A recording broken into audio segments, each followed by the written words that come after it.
Thank you so much for tuning into my show, William Wallace for America. I appreciate your time, and I know I like to tell you that I'm grateful for that time, but I really think it's very important that everybody starts getting more involved, not only in local elections and politics, the nationwide, I don't want to say hysteria, the narratives nationwide, and all the different things going on nationwide tends to distract us.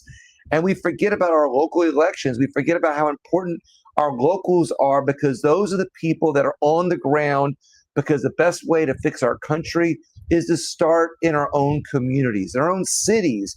Then we fix our states, and then we really truly have the best way to fix our country. And when we do that, we watch what's going on with other elections in other cities and states. We learn things about candidates that maybe we can bring into our own communities, which is why I always say I'm grateful that you're watching this from anywhere in the United States, because I believe local candidates like the one you're going to meet tonight are going to be the most important people for your community. I want to thank my sponsors. If you come to New Orleans, you can go visit Quarter View. They're a great little local restaurant, Signet Landing. They also do alligator tours, Shortstop Po' Boys if you need just a nice little po' boy, and Door Furniture if you're looking to have some good quality furniture in a family-run business. With me in this interview is a New Orleans mayoral candidate, Frank Janusa. Frank, thank you so much for being on the show today. I really appreciate it. Thank you, William. I'm delighted to be here on your show. I'm attempting to show the voters of Orleans Parish, the city of New Orleans, that they have a new candidate who brings bold, informative, and interesting ideas to save this city. And I think that a city like New Orleans, which is 307 years old, needs to have vibrant leadership. We've elected the wrong people for the last 50 or 60 years. Even our current city council voted for a 2026 budget deficit of over $100 million. This is indefensible. And two of the candidates for mayor are two of the 7 who voted for that same deficit spending. You cannot operate a city of this magnitude, of this land area, this mass of people, with a $1.8 billion budget and yet run a $100 million deficit. Because all that does over time is cause additional debt and additional interest expenses. And it's simply got to stop. And my platform is to primarily balance the budget. The city has innumerable problems. It's got problems with the streets, with the sewage and water board, with infrastructure, with education. But all of that stems from bad finances. The city is stuck on stupid when it comes to generating funds and spending funds. Things that I've uncovered in the current budget and in the city's financial statements, the last of which that were issued were the ones for 2023, and they were issued in the summer of 2024. It's an absolute abomination. What's going to be really interesting as you talk about finances here is that there's going to be some secrets in this interview that the listeners today of this audio, this podcast, are going to be able to really learn a lot that you've never heard about before. And I've talked to some people about the different funds that we're going to talk about, different financing stuff. So you're going to learn some things that you never knew about New Orleans, which maybe today's interview will do that, where this is going to be not only, an interview as a mayoral candidate, but also you've got some good information that when you find out this stuff, you might go, aha, maybe that's why all the elected officials in the past don't talk about these things. Maybe these people that have been in office before, which is why we need somebody different, like you're saying. Exactly. The people that aren't talking about it are the ones hiding it. And when you hear about the different funds and the different places where financing is coming from, you might find out why they're running deficit spending. You might find out why good people like you, Frank Janusa, are going to try to do some things differently, why we need to elect different leadership. And while this might sound like I'm really promoting somebody, I'm promoting good ideas Absolutely. that you're coming out here with. And so let's let our audience listen first to you. Let's hear your resume, Frank. Let's hear Certainly. really some things that you not only believe in. And I'm gonna let you go a little bit. I'm gonna interrupt you every so often, Sure. though. But let's hear a little about you and what makes you qualified to run for mayor. Primarily, I am a native son of this city. I'm the third generation of Sicilian immigrants that came in the 1890s. My grandfather and his several siblings. Those were the people who actually laid the sewer pipe, laid the water pipe, dug the ditches, and laid the rails and drove the streetcars and created the economy of the 1910s, 20s, and 30s. They were people who faced both ethnic, racial, and class discrimination. And they found the wherewithal among themselves to actually self-finance homes for people of young legal immigrants who came to the United States. Young people who wanted to get married, wanted to buy a house, didn't want to live in their in-laws' house. And my grandfather was the progenitor, if you will, of something called the Christopher Columbus Society, which was in effect a localized ethnic bank among the Sicilian and Italian immigrants. And over time, they would collect nickels and dimes and quarters from their various members of their workforce, put it in a collective pot, if you will. And in the span of 6 months, they actually financed one of the first houses for one of the young men who had just gotten married. And in the 1910s and 1920s, the ability to buy a house was limited. Banks did not loan to Italian immigrants. So they had to create their own bank, in effect. That was the brainchild of my grandfather, who had a very interesting and facile mathematical mind. And I think that has devolved to me because I am a licensed CPA in the state of Louisiana. I've been licensed since the age of 21. Oh, wow.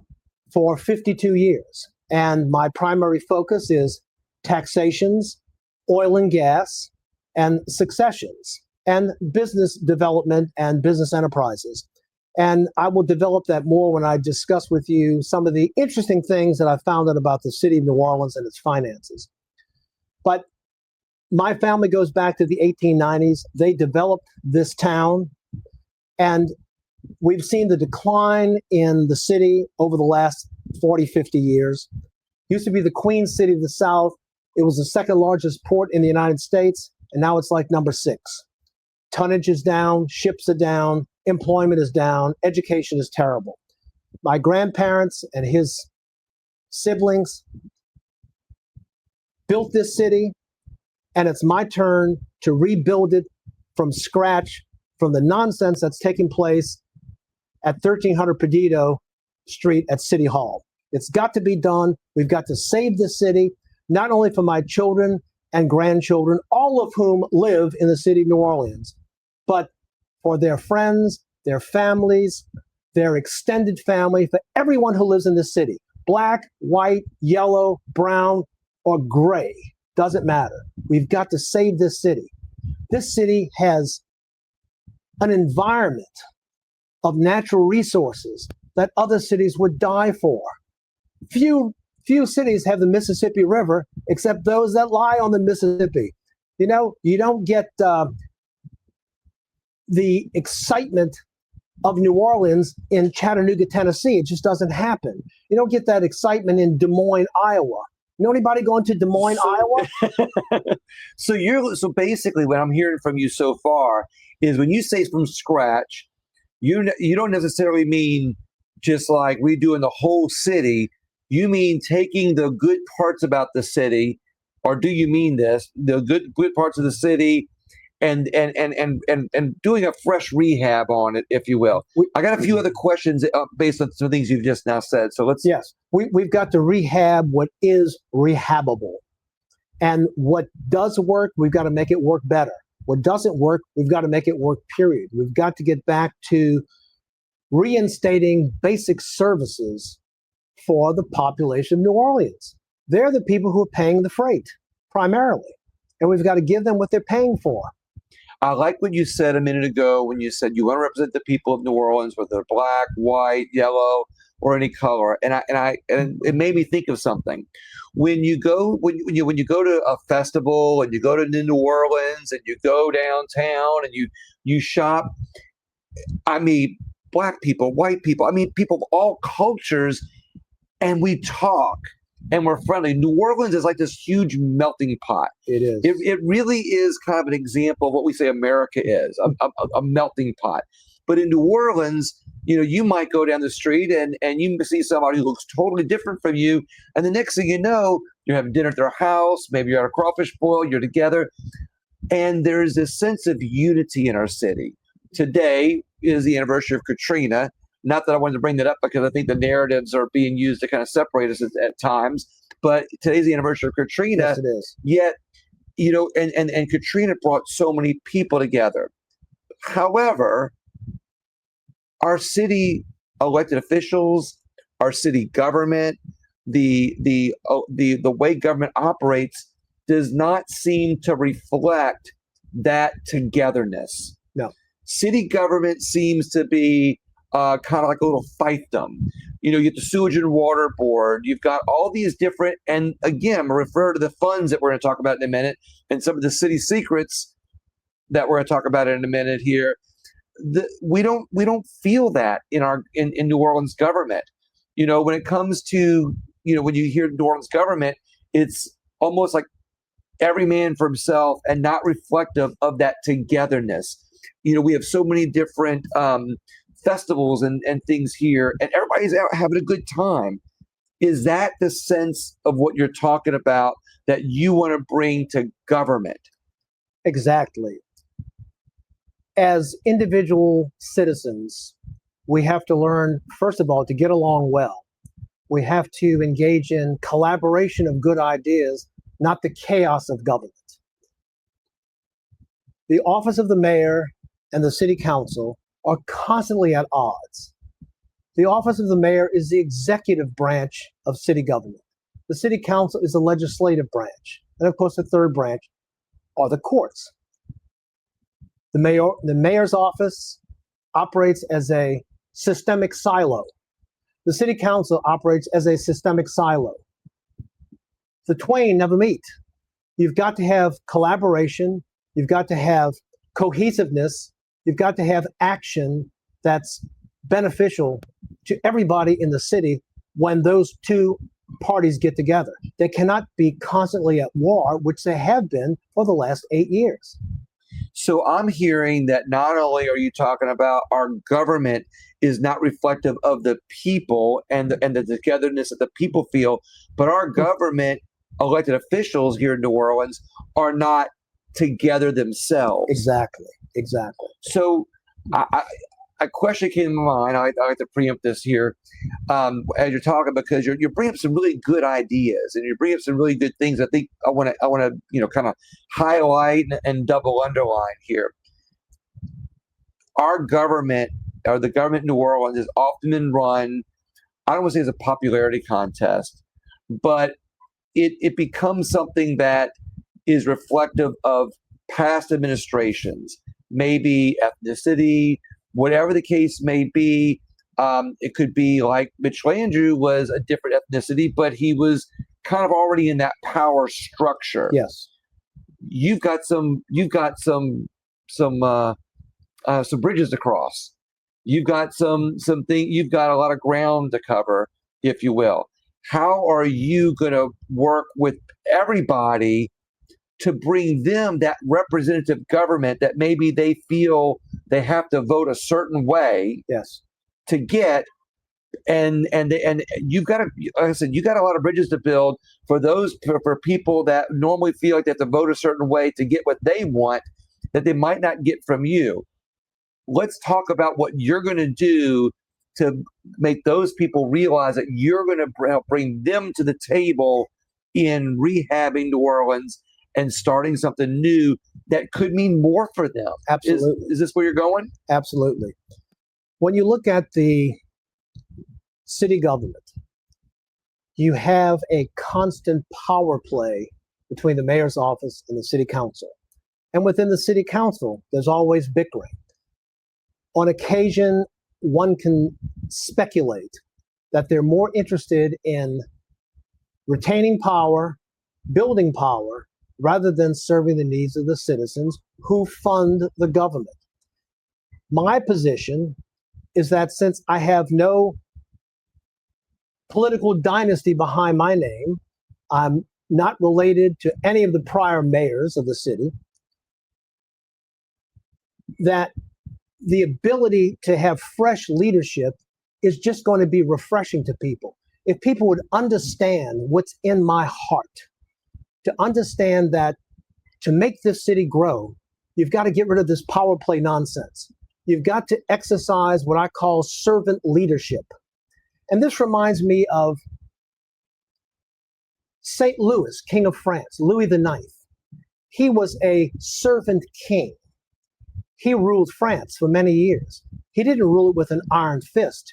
He ruled it by bringing the homeless into his castle, by feeding those who were underserved in the food world, by housing people, by clothing the naked. He visited the jails.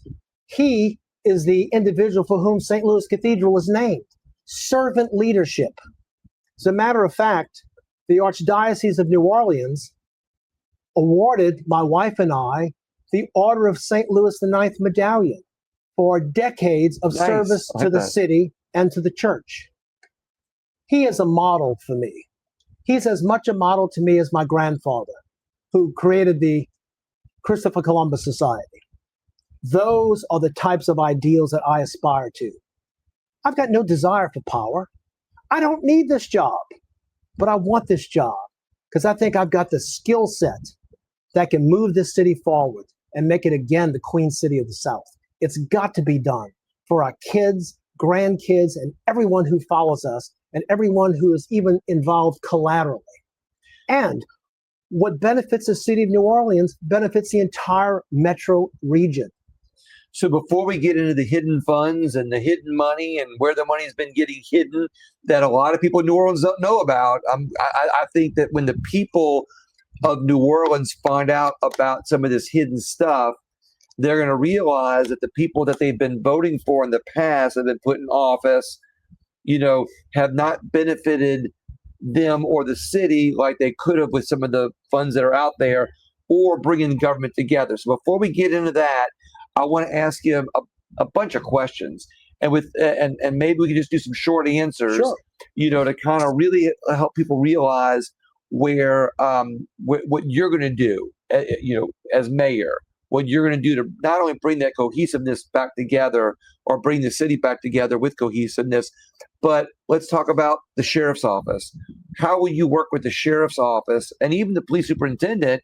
Because right now everybody's pointing at the current sheriff Yes. for what she did wrong, but there's nothing. Nobody's trying to fix it. It seems. How will you work with the sheriff's office and the superintendent to bring that cohesiveness together and fix those problems? That's a very good question. What's interesting about Orleans Parish, City of New Orleans, is that it has both a police force and a sheriff's office.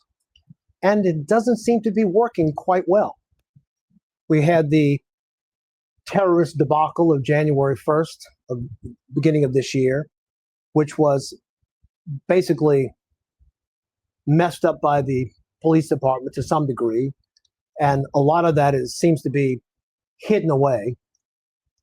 The sheriff's department has had this massive breakout a month and a half ago, where 10 people just walked out of parish prison, or the Orleans Justice Center, as they've renamed it.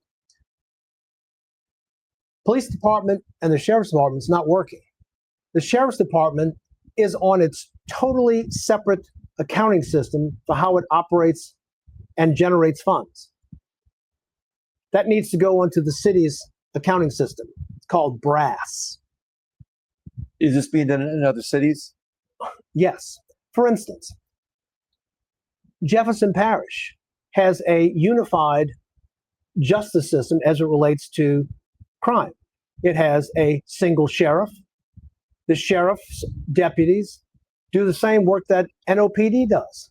They patrol the streets, they arrest criminals, But in Jefferson Parish, which seems to be a paragon of justice, they've got the sheriff's department working efficiently and very well.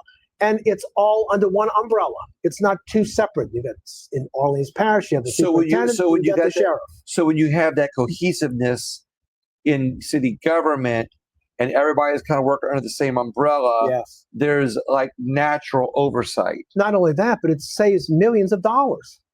So let's talk about how you're going to work with the council to be able to bring cohesiveness to the council, so there's not this constant power play that you're referring to. Well, fortunately, as you know, there are 5 district councilmen and 2 councilmen at large.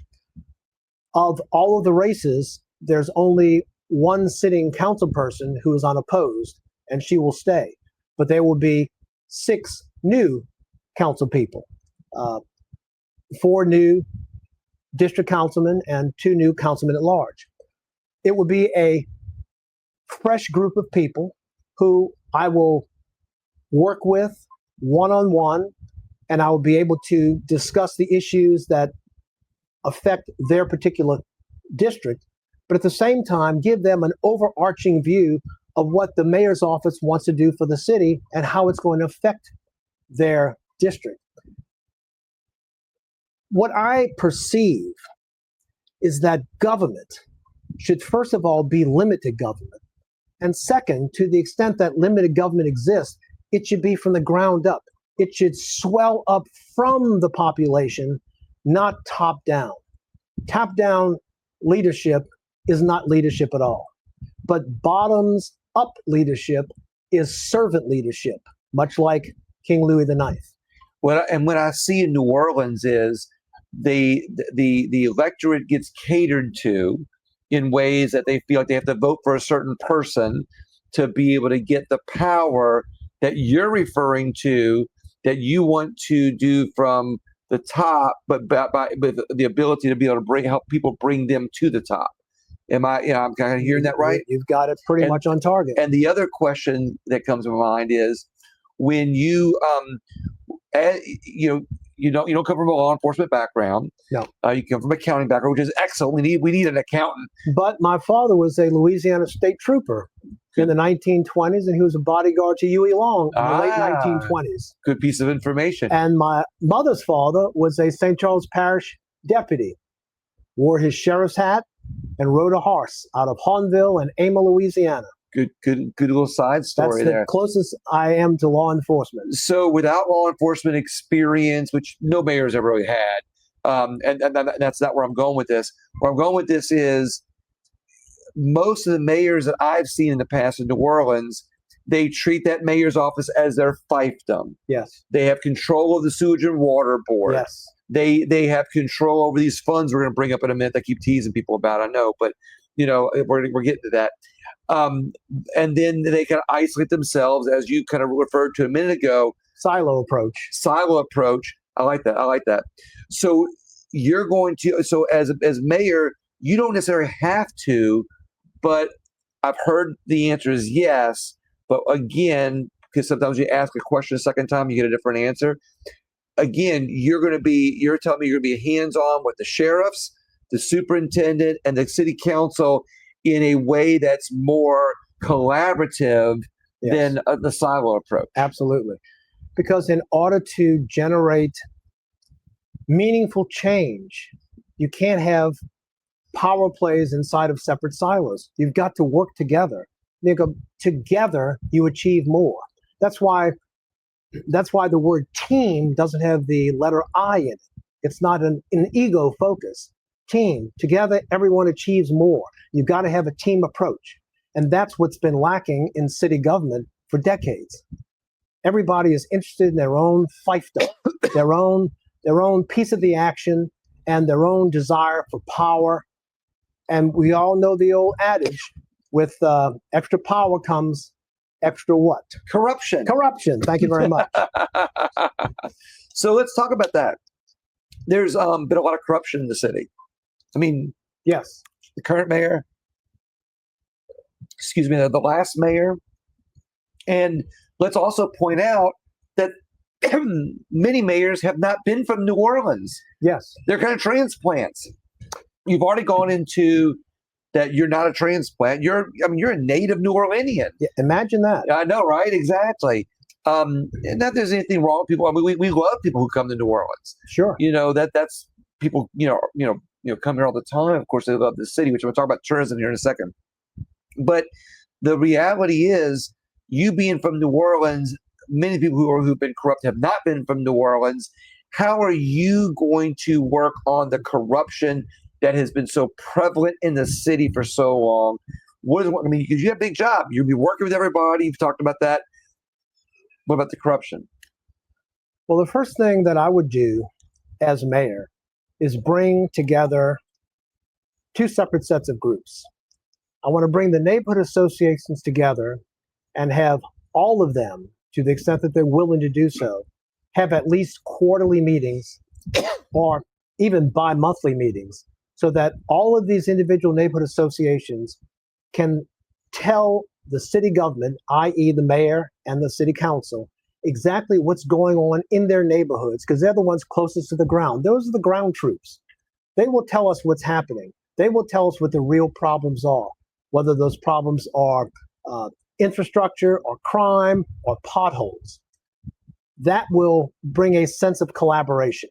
The other thing that I would do, I would mandate that each of the major department heads meet with me monthly.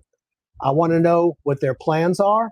I want to know how well they've carried out what they're currently doing, what their future plans look like. I want timelines. I want schedules. I want key performance indicators. I want to know what's going on, because the mayor is the chief executive of the city of New Orleans. He's in effect much like the president of the United States, but on a much smaller scope. It simply has to be done that way, and it has not been done that way for decades. Interesting. People, I love the direction you're going with that. But tourism, I'm going to let you talk about that in a second. I'm going to flip this, because tourism's an easy one. Yes. I mean, New Orleans is natural. I mean, people want to come to New Orleans, so they love tourism, right? They love this area. They love New Orleans. It's a culture. It's the most magnificent city in the world. Exactly. It's beautiful. You couldn't replicate this. It's impossible to replicate it. I'll let you talk about tourism for a second before we go. I think which is a much bigger issue. Is there anything, number one, that you're going to do for tourism? What can you do to make it better? What do you think you're going to be able to do to help tourism in the city be better than what it already is? Well, it is down, by the way, but yes, it is down significantly. Well, first of all, to the extent that we can, we need to begin to reduce the crime rate so that people have the perception that the city is safer. You also need a better infrastructure. You need, when individuals are driving their cars into Orleans Parish, that they're not going to lose their axle in a pothole, or lose their car with a car check. But overall, tourism is one of the mainstays of our city finances, of our economic base, and that has developed so much in the last several decades that it's becoming almost the be-all and end-all. That needs to change. We need to expand the economic base so that tourism stays where it is and expands, but also we have manufacturing facilities in the vast 180 square miles in Orleans Parish. The parish of Richland Parish, south of Monroe in North Louisiana, they are breaking ground right now for Facebook or Meta, their data center. It's going to cost $10 billion. They're going to have 5,000 people working on this. Why can't something similar, perhaps albeit small, be developed somewhere in Orleans Parish? We're going to talk about that in a second, by the way. Tourism. Back there, yes. I want to put a bow on tourism. Yes. So we're going to put that off. That's the easy one.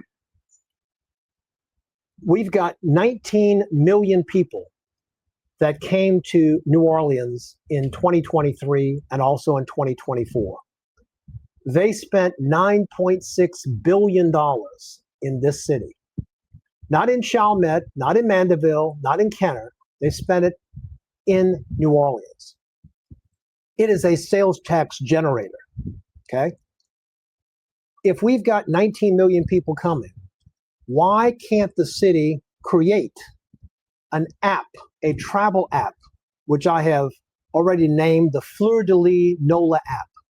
It goes on their phone.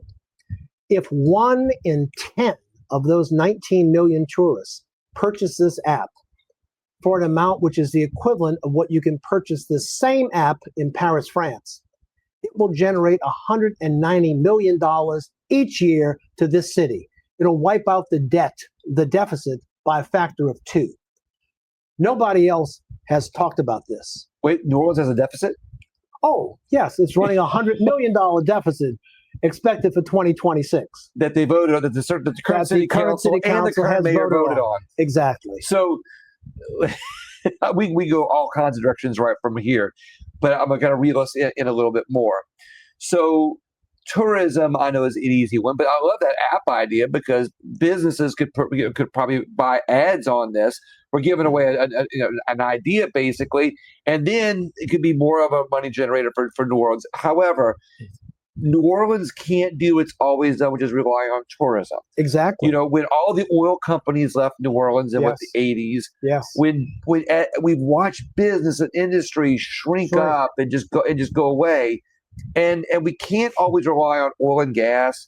I mean, we can't rely on the easy things. Just like we can't rely on tourism, there's all those easy industries. Oh, well, if we get this or we get that, there's got to be some stuff that we can go after. Is there anything else that you think that we could go after that can be thinking out of the box here? I remember as a child waking up at 5 in the morning, as soon as the Times-Picayune hit my front lawn in Mid-City where I grew up. I could smell the coffee roasting that's coming from the industrial canal. I love it. I could hear 5 blocks away the clang, clang, clang of the American Can Company putting out thousands and thousands of cans 24/7. What is it now? It's a combination of market rent apartments, retail, and bakeries and small businesses. It's no longer a factory. And it was a beautiful, magnificent architectural structure too. Now it's a place for people to live and work, but there's no manufacturing taking place. And when you have manufacturing, you are importing goods from other states, you are exporting goods to other states, you are increasing employment. When you increase employment, you increase the ability for families to generate income and have a normal, viable middle-class life when you have manufacturing. Tourism, sadly, has an underbelly of minimum wage workforce, people who are working for tips, all of which are honorable types of work. But to get a manufacturing base is what we need. Do you want to lift people up? Are you trying to bring an opportunity that lifts people up? Exactly. For instance, New Orleans East. New Orleans East has the 3 R's. It's got the river, it's got the roads, and it's got the rails. Other cities would die for that because they don't have it. And you have It's underutilized. And there's neighborhoods all over. And some of the neighborhoods don't even have any grocery stores. The Ninth Ward is a food desert. I heard that today when they were discussing the aftermath of Katrina. It's amazing that they don't have a viable grocery store other than a Dollar General or a mom and pop, every 15 blocks. So to move the city forward, we've got to do something better than spending less than $2 million on economic development out of a $1.8 billion budget. Out of $1.8 billion, only $2 million is being spent on economic development? Yes. At one of the forums I went to, one of the other candidate participants said, and that's about 1% of our budget.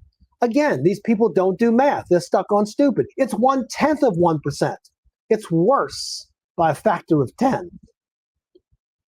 We need to have an Office of Which is why Economic... they keep voting for deficit spending. Bingo, you got it.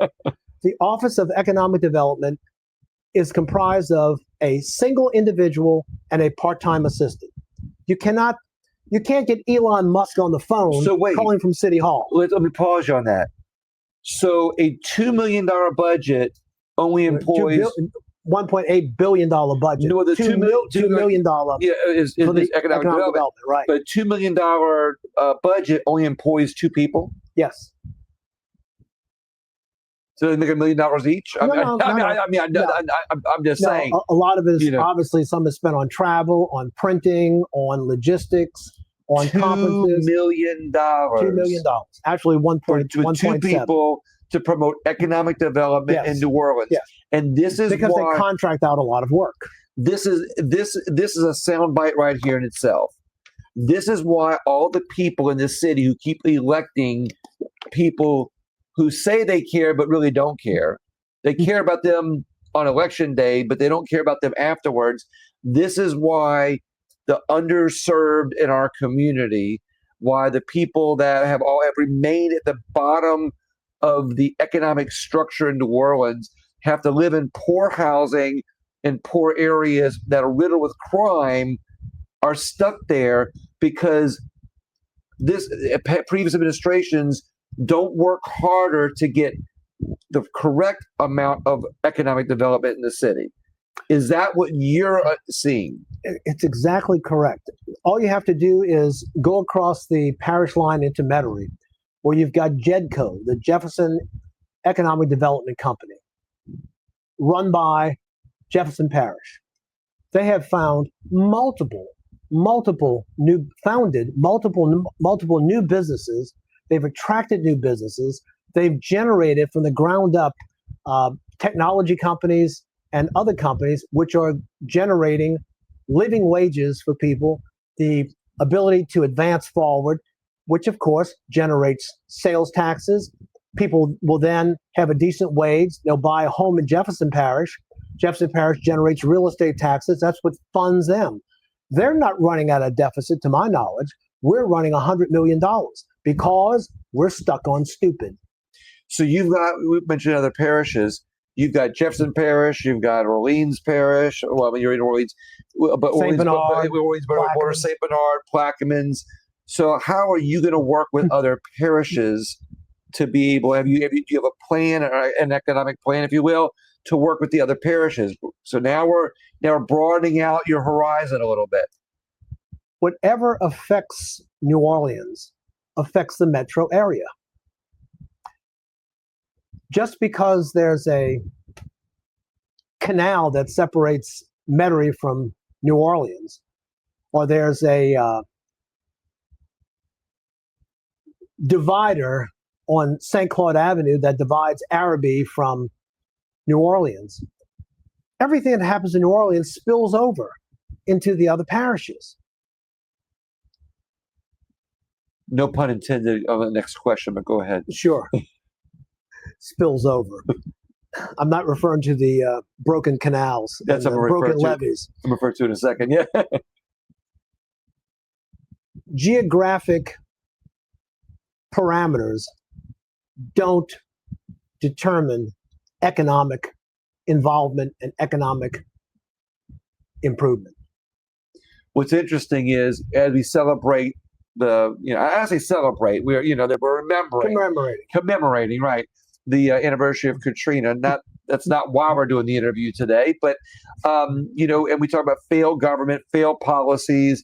Of course, it was the Army Corps of Engineers that built the levees. However, it was under supervision of people in Orleans Parish. Yes. That's a long story made very, very, very, very short. Trust me. But it goes back to failed policies. Where does the money go? I mean, you look at the levees that broke, the one that divides Jefferson Parish from Orleans, basically, and the levee broke on the New Orleans side. Yes. It did not break on the Jefferson Parish side. And when they looked at it, they cut corners on the Orleans Parish side, which is why the levee broke on the Orleans Parish side and not on the Jefferson Parish side where it was done correctly. It was snapped. It snapped. Exactly. And so people are remembering today because of Katrina, when the reality is it wasn't Katrina that causes all the flooding. It was failed leadership, elected officials that didn't do the right thing. It was because had everything worked out properly and the levee's been done properly, we wouldn't have broken levees. I'm overgeneralizing slightly on this, but to that point, you're really going into a big mess here, into not only a city that's under a lot of duress, but let's talk about city streets. Let's talk about the canal systems in New Orleans. Our sewage and water board, our infrastructure. What will you do to prevent future disasters, whether it's levee or flooding, or whether it's streets, those potholes, or people getting $5,000 water bills? First of all, with regard to the 17th Street Canal that divides Jefferson Parish from Orleans, our home was 2 blocks from that canal, and we got 10 feet of water on our street. So I'm pretty familiar with that. With regard to potholes, both before and after Katrina, personally, every summer I would get between 400 and 800 pounds of Quikrete from Lowe's, and I would fix the potholes so that our street was at least smooth and silky to drive on. And I've got photos to prove that. That was my civic involvement, because I'd called the streets department over time, and it was just a dead end. There was no response. So sometimes you have to do things on your own. And with regard to sewage and water board and those that assist in the maintenance of the levees, sometimes you simply got to crack skulls. You've got to make people understand that this is a life and death situation for people, and we've got to maintain the levees.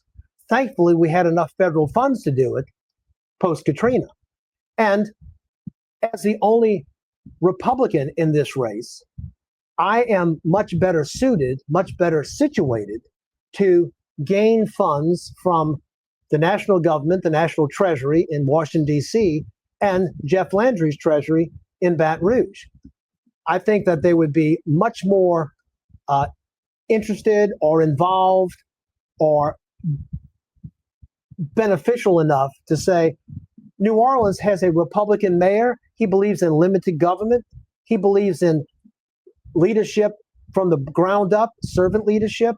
We need to reward that. We need to fix this city because this city is the economic engine of the state. So let's talk about misappropriation of funds. Yes. You're talking about getting funds from the government. You're talking about getting funds from the governor's office. But previous administrations, especially, Mayor Cantrell, her administration, they got money. The problem is the fiefdom, between the fiefdoms and, look, you could look at the and I'm not knocking people for having jobs at all whatsoever here, but you can look at the structure of the employment or the people employed in the city and various things, and you can see a family tree. Yes. Oftentimes. Yes. And not there's anything wrong with friends and family working in the same place. However, they misappropriated a lot of funds. We've had fiefdoms, previous mayors making the wrong decisions, doing bad things, nefarious purposes, and they've had enough friends and family in the right places to help cover it up. Yeah. We've watched it at Sewage and Water Board, watching various places. Yeah. You've got another bridge to cross here, another hurdle to jump. How are you going to be able to help prevent the misappropriation of funds when you're mayor? Interestingly, to my knowledge, there has been no independent verification via audit that CPAs do, those that do audits, and to verify that. Aren't you a CPA? I certainly am. Yes, yes. I'm the math guy for the city. Right. I'm the one who will examine the city budget in great detail, and I will as mayor, I will certainly not approve a deficit budget. And after this answer, by the way, we're going to start talking about these hidden funds. Yeah. So yes, the very fact misappropriation of funds. Yes, the very fact that there are no internal audits going on in the Department of Finance, which frankly should be collecting substantial parts of sales taxes that it doesn't. If I gave you the figure, you would be floored. But that's a story for another day. The finance department and the law department need to get together. They need to get some independent CPAs in there to review where the expenditures are going. And they've got to verify them, they've got to classify them, they've got to make a determination whether those are valid expenses or not. So you're telling me that there's no audit, there's no accountability, they keep spending, they keep doing deficit spending and voting on future deficit spending. They've been getting federal money. Nobody can account for it. Nobody gets audited. The money goes away. Potholes don't get fixed. Roads don't get fixed. Levees get done improperly. And the people are still living in squalor and still voting for the same people that put them there. Yes. Because the media, whether it's the television stations, radio stations, or the newspaper, they all have their favorites. And they have decided that this mayoral race, much like the last one and the one before that and the one before that, are popularity contests, personality contests, who knows whose daddy was mayor before, and who can promise the most and unfortunately deliver the least. So let's talk about these funds. You have one fund we're going to talk about. I've talked to you about the McDonough Fund. Yes. And I'm finding out there's a lot of funds that no one ever talks about. Multiple funds. We're talking millions and millions, and if not billions of dollars that we never hear being used. Please, well, tell me about the number one on your mind. Well, not billions of dollars, but certainly millions. The only $1 billion thing we have in this city is the $1 billion of bonded indebtedness that the city has, for which it is paying upwards of 6.1% interest. It's unusual for a municipality to pay 6.1% interest on 20 to 25-year bonds. It's almost unheard of. But again, that's what we have. Somebody got to get rich. Inside the financial statements of the city of New Orleans, and I will remind you that the latest ones that have been issued and produced on the city's website are the ones for 2023. We don't have any idea of what's happened in 2024, and likely won't for another couple of months, because the CPA firm that is doing the audit of the city's financial statements came to a committee of the city council, I think it was like July 10th, and she indicated that she had received a 90-day extension from Mike Wagaspak, who is the legislative auditor. They could have another 90 days to finish up the audit, and they wouldn't run afoul of any of the state rules on city audits. And she indicated that it would likely be ready near the end of August. Well, I haven't seen it yet, and as of today, it's not on the city's website. Now, on the city's website, if you look really carefully, you can find a copy of the 2023 financial statements. Those financial statements are about 220 pages long. It's almost as long as the Home Rule Charter, the city charter, which I have read a substantial portion of. And frankly, it reads like a document that is akin to the Constitution. It was written in the 1950s, and the verbiage that's there, the individuals who helped create it and shepherded it, legal minds back then. And it speaks about the role of the city. It speaks about the role of the individual resident of the city. But back to the financial. And how New Orleans is actually separate apart from the Louisiana Constitution. In effect, yes. Yeah. But the Louisiana Constitution always trumps the Home Rule Charter. No pun intended on a great president. Now, back to the city's financial statements. Stuck way inside the notes to the financial statement, there are references to the Wisner Trust. And in the last several months, one of those funds, by the way, it's a biggie. It's a biggie. back in 1914, Edward Wisner, who was a transplant from the state of Michigan, came down in the 1800s to Louisiana and became involved in sugar planting, timber harvesting, cattle, and agriculture. And over time, he purchased 50,000 acres of land, both solid land, marshland, and timberland in the southern portions of Jefferson Parish, St. John the Baptist Parish, and Lafourche Parish. Because of... So not even in New Orleans? Not even in New Orleans. Okay. Not even in New Orleans. South and west of New Orleans. As a result of some coastal erosion and some alluvial changes, that 50,000 acres has dwindled to something between 33,000 and 38,000 acres. I'll stick with the 33,000. The Wisner Trust was created by Edward Wisner in his will. He created a testamentary trust, and he said, after I die, for a period of 100 years, I want the following individuals to have the income from everything that takes place in this trust, whether it was investment income, timber harvesting, oil and gas revenue, cattle production, or alligator hides and nutria pelts. That's what's in there, because a substantial portion of it is marshland, and that's what you get. You get alligators and nutria. Yeah. So in his will, he said, I want my family to have a 40% interest. I want Tulane University to have a 12% interest. I want LSU to have a 12% interest. I want the Salvation Army to have a 1.2% interest, exactly a tenth of the other two. I don't know why. And the city of New Orleans will be an income beneficiary of 34.8%. Call it 35%.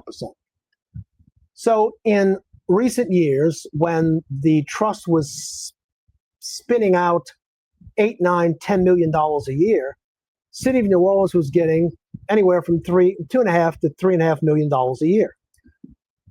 The trust was supposed to end in 2014, at the end of the 100-year cycle. Mayor Mitch Landrieu was the mayor at the time, and either wasn't paying attention to it, or the law department didn't catch it, but the trust was supposed to end. Instead, he left and as mayor, he is a trustee of the trust. He allowed the distributions to continue to the city at the rate of 35%, instead of saying the trust has terminated. Not only is the trust terminated, but we now own in fee simple interest as the city of New Orleans the entire 33,000 acres and all the income it will ever produce. So now that's tied up in court. Meanwhile, post Mayor Mitch Landrieu comes the current mayor, who continued the collection of only 35% to the state, to the city, and let the other 65% go to the other income beneficiaries, who should have been stopped from collecting that because the trust technically ended. So basically, we're going to get our taste, but we'll make sure you still get your taste. And of course, if you're a 40% beneficiary, the entire Wisner family, they're collecting $4 million a year. Now, the question is, since 2014, when it should have terminated, how much have they and Tulane and LSU collected that they logically should not have collected, because it was terminated? Here's a question, just out of curiosity. Had they stopped it, what happens to the money? Who gets the money? The trust is still there. It's still generating money. Where does it go after 100 years? Or where was it supposed to go after 100 years? At the end of the 100-year term, the corpus, the assets, would belong to the city of New Orleans in fee simple interest, which means that the city could sell that interest, sell some of those lands. It could hire a drilling contractor to drill oil and gas wells on those areas that are under lease. And interestingly, because of the ownership of the land in southern Jefferson Parish and southern Lafourche Parish, it is in effect the landlord of a substantial port of Port Fourchon, which is the hub of most of the oil and gas activity that comes through and to the Gulf of Mexico, i.e. the Gulf of America. So that is an amazing asset. Now the question is, how much is this worth? Estimates have been indicated that it's worth somewhere between $77 and $110 million. Well, if the city were to sell that, the city could do many things. So the city has the right to sell it. Yes, but it's unfortunately caught up in two legal battles. But they just want it, they really just want it in perpetuity. But the Wisner family, you would think that maybe they might say, hey, if you dissolve this, we get a big chunk of money. No. When the trust dissolves, they get zero because they were income beneficiaries only. When you have a trust, when someone sets up a trust, usually you have someone. So New Orleans would have gotten the benefit of the trust, of the dissolution of the trust. Of the 100% of the assets in the trust. So I'd be curious why they didn't just go ahead and dissolve it, tell the family goodbye, see you later. Well, because it sounds to me that happened in 2014. So let's wrap up the Wisner Trust because we got another one that we want to talk about real quick. Let me wrap up the Wisner really quickly. The interesting thing is that the city council filed suit a couple of years ago against the Wisner Trust in order to dissolve it. And the mayor filed suit again, countersued to tell the city council, no, we want the Wisner heirs and everybody else to continue to get 65% of the income. This is insane. You've got the chief executive officer of the city who could have the city own 100% of 33,000 acres of income producing land and minerals to get only 35%. It's insane. This is, like I said, it just goes along with all the other insane things that we've been hearing on the other examples with deficit spending and everything. So this is interesting. I want to hear more about this at another time. Yes. Because it sounds to me like New Orleans gets it, however, somewhere along the line, somebody's benefiting from keeping it as a money-making trust and not using it as a one-time, hey, we're going to get all this money out, dissolve it. And sadly, Mayor Cantrell was taking the income distributions that the trust was sending each year, $2-3 million. And instead of dropping those funds into the general fund to pay city expenses, she was shuffling those off to nonprofit agencies of her choosing because she is the trustee of the trust and had the presumed legal right to do that. And we all know that the nonprofits that are a way of backdooring a lot of money. That is correct. So hopefully that's investigated. Now, interestingly, with regard to the Wisner Trust, what I would like to see happen is that the ownership of those assets goes into a type of public entity where individual citizens like you or I can buy an interest in that trust. It'll do two things. If, for instance, you put up a modest amount of money to buy X% interest in the trust, you would likely get an 8, 9, 10% rate of return from all of this income that's being produced on 33,000 acres of land. You could achieve a nice rate of return for maybe 20, 25, 30 years. Right. But the city will get $100 million up front. What can it do with that? No, this is a great idea for another time, but think about this idea for the people of New Orleans, the state of Alaska. Yes. Everybody gets a check for the oil revenues on the land in the state of Alaska. Imagine if New Orleans had a fund, i.e. the Wisner Fund, where the citizens can participate in the fund in some way. I know you kind of laid some groundwork there, and we're not going to solve that right now. But imagine, if you will, the citizens were able to partake in some of that money, and then every citizen was getting a check or had a way to give back and say, hey, look, I want to be able to make more with my money. Maybe there was some sort of a mortgage fund through that helps people get housing in New Orleans, get some sort of financial assistance off of the generosity of a fund that now belongs to the city. Exactly. All right. And it would be no different than a publicly traded oil and gas royalty trust, which are prevalent all across the United States. Now you think like a businessman, Frank, which is something that hasn't been done in New Orleans. Okay, there's another fund that you Why I'm want in to. this race. Yeah, so I'm glad to hear all this. This is great. There's another fund that you've been teasing me about, and you haven't even told me about yet. Or you've told me the name of it, but you haven't told me what it does. New Orleans has had very interesting benefactors, one of which was Edward Wisner, and we talked about him just now with the Wisner Trust. But one was Isaac Delgado. Isaac Delgado was a Sephardic Jew who came to the United States through Jamaica and the Dominican Republic, landed in the United States in the mid-1800s. He was an agriculturalist.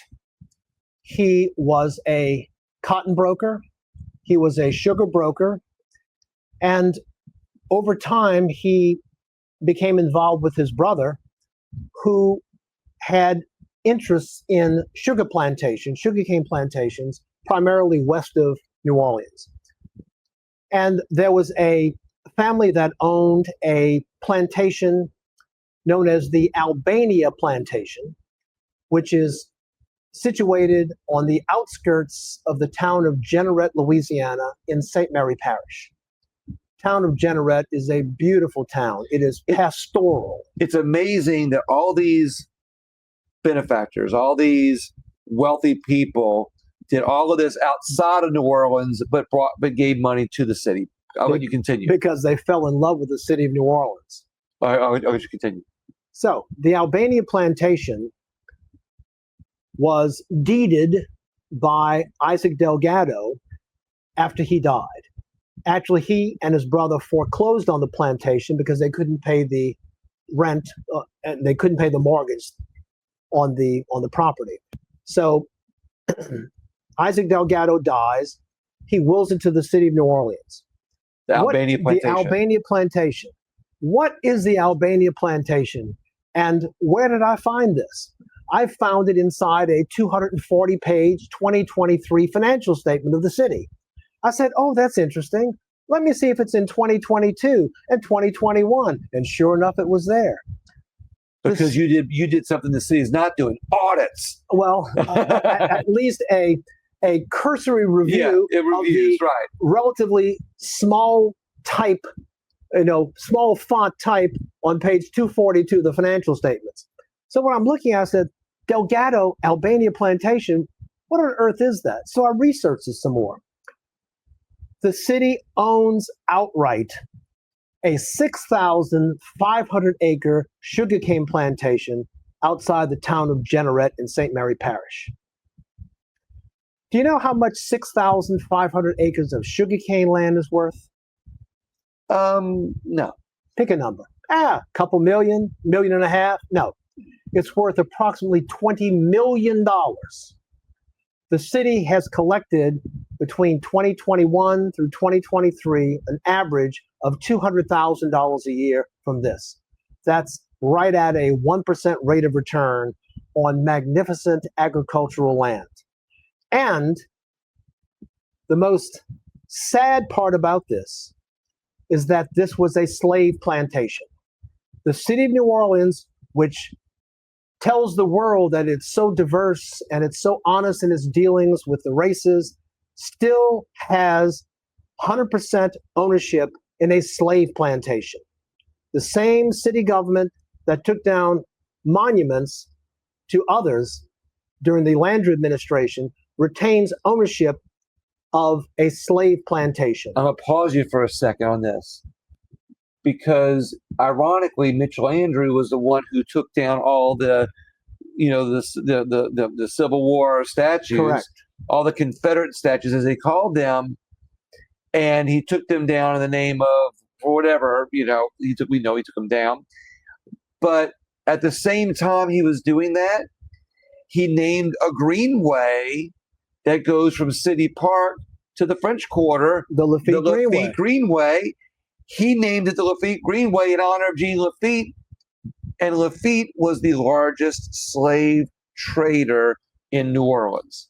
and also one of the largest slave traders in America. Amazing, isn't it? And so that it just gets me the ironies here, which the people don't see sometimes. Not only does that irony, exist, and Mitchell Andrew names it Lafitte Greenway, but the city is still angry, or some older generations are still angry about Claiborne dividing the city in half. Yes. But nobody talks about how, while Mayor Andrew was using that narrative, he built the airport in Kenner, and the main way to the airport divides Kenner in half, and it divides this area of Kenner in half so much that there are poor black kids who can't get to recreation centers because they were split up the exact same way as the Claiborne overpass. But I digress. I'm sorry. Go ahead. So the Albania plantation, they're still getting money off of it, and very, very little compared to its value. But they can sell it and use that money to pay down debt. It needs to be sold. The city of New Orleans should not be the sole owner of a former slave plantation, because some of the very same people that I address in different forums across the city, those which I might luckily be invited to, because the media likes to indicate that only 3 people are running for mayor, not 11. But I digress. Some of those same individuals sitting in those audiences, in those congregations, if you will, might very well be descendants of the same slaves who were on that plantation, who were whipped, beaten, and subjected to inhuman conditions. And this is the same property that the city of New Orleans continues to own, and the city government knows its history. That's unbelievable. All right. Are there any other hidden secrets? We talked about the New Orleans Charter a little bit. Nobody really realizes that New Orleans has its own charter separate from the state of Louisiana, and it can operate a little bit autonomously. That's why it's called a home rule charter. Exactly. Rule its own home. Which, because it becomes its own fiefdom. And within the New Orleans government, we've discussed all the other little independent little fiefdoms, and then how all those little fiefdoms get away with things because there's no audits. They hire friends and family, and everybody covers up for the other. And in the meantime, in this process, the people that are electing these politicians are they're the biggest losers. They are on the biggest losing end of the stick that there is. You're going to connect it. Before we start wrapping up here, are there any other funds that you're aware of? Any other things that people would want to know about? Very, very minor ones, really nothing to spend any time on, except perhaps one. The city has a small cemetery fund that was the result of an elderly lady's will back in the 1920s. I forget the actual name of it. And the city uses the proceeds from the cemetery fund to assist in maintenance of cemeteries. The city owns like 6 or 7 cemeteries, the worst of which is in Mid-City, behind Delgado Community College. It's called the Holt Cemetery, Holt. Holt Cemetery is one of the most decrepit, mismanaged, overgrown, tombstone-toppled cemeteries you'll ever lay your eyes on. I jumped on the fence of the Holt Cemetery, which is a 4-foot-tall concrete fence and a 4-foot wrought iron fence, and I looked inside of it. And what triggered my mind was that somewhere in that cemetery are the remains of Buddy Bolden, who was one of the original creators of jazz. He was a cornetist in the 1910s and 1920s. His body was removed from one tomb to another tomb. Nobody knows what this jazz great is. And I've featured that on my Facebook page because it is an absolute disgrace that the city can't maintain a simple cemetery that's not that big and was basically a potter's field. And it needs to be upgraded. It needs to be simply cared for. I can't imagine that the people that work in the Department of Public Works that go to cemeteries and do routine maintenance don't even know that it's in such horrible shape. Do they simply ignore it? I mean, that's the mindset of some of the people who work for the city of New Orleans. They don't care about the city. I care about this city because I was born here and I'm raised here and I'm still here. And damn it, nobody's going to take my city away from me. I absolutely love the passion in your voice. I got to tell you, I don't know if I like the passion more than the knowledge and the inner workings of the money matters that you have about this city. And I'm actually quite impressed, I think, with your passion. Most of all, I think if I have to think about it, because it's passion, in my opinion, that solves problems. Because when you have passion for That's right. something, you have that drive to go out there and get it. As we wrap up here, Frank, is there anything that you want other people to know besides your passion for the city, your love of the city? Is there any final parting words? I want people to know that they've got to get out and vote. In the last mayoral election, less than 29% of the registered voters cast a vote for mayor, less than 3 out of 10 people. The city needs to educate its children on the history of the city. It needs to educate its children on the geography of the city. Some items in my platform talk about some of the items that I would like to do, which would be beneficial to both the education of the city and economic development. But I will tell you one thing, and I'll be very brief with this. When I was growing up in Mid-City, the voting poll was next door. I was maybe 5 years old. And luckily, I learned how to read at the age of 4. My father would bring me to the voting poll, hoist me on his shoulder, and tell me, this is the voting poll, and this is who I want to vote for. I want you to press the lever. So I would press the lever, and probably it was for Senator Russell Long, or for Earl Long, or Gillis Long, or any of the many Longs who ran for state offices.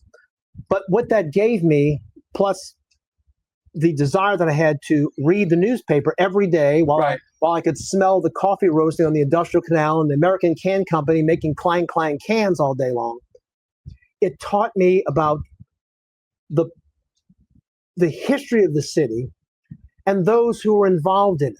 The former mayors that go back, to the early 50s, Chet Morrison and Vic Skiro. And that's what has me so interested in the city, because I've got this institutional knowledge of what took place in the past and what can take place. So that's why I'm running for mayor of the city of New Orleans. My name is Frank Robert Janusa, and I use both my first and my middle name to honor both of my grandfathers, who were classics, men of epic stature in my mind, who built this city and the surrounding areas. I'm number 22 on the ballot. I need your vote. I want your vote. And trust me, when I become mayor, you won't be disappointed, because I'll never be indicted, and I'll give you a fair shot, and we'll bring bottoms-up leadership and servant leadership to this town, and we're going to save this town and make it the Queen City of the South once again. Frank, thank you, Mr. Wallace. Thank you so much. I appreciate your time. Thank you. I got to tell you, you got some amazing information, and I'd like to ask everybody in the audience, please, to not only share the podcast and share the interview, but Frank brought up something that when you watch my show, you hear me talk about regularly, and that's involvement. And a lot of people like to complain about our country and our city and our government and everything, but it really is on us. Because when you look at past elections and voter turnout at best on a governor statewide election is 50%. On a local election, 10, 20, 30% maybe. We're the ones that are responsible for the bad government that we get, because we're not encouraging our friends and family to go out and vote. And when we do, we change things. It's the one thing that we as individuals can do to truly change things, because when elected officials realize that only 10% or 20% or 30% of the electorate's voting, they realize that they can get away with anything, which is obviously what's happening in New Orleans. And might I make one last point out, which is when you talk about the cemeteries, if the city who benefits from the revenue of the cemeteries can't even take care of the dead people in the cemeteries, they surely are giving you every reason to believe they're not taking care of the living, which is why it's up to you and all of us to get out and vote. Share this interview with somebody that you think should be involved more. And please, thank you so much for your time, and I will see you on the next interview.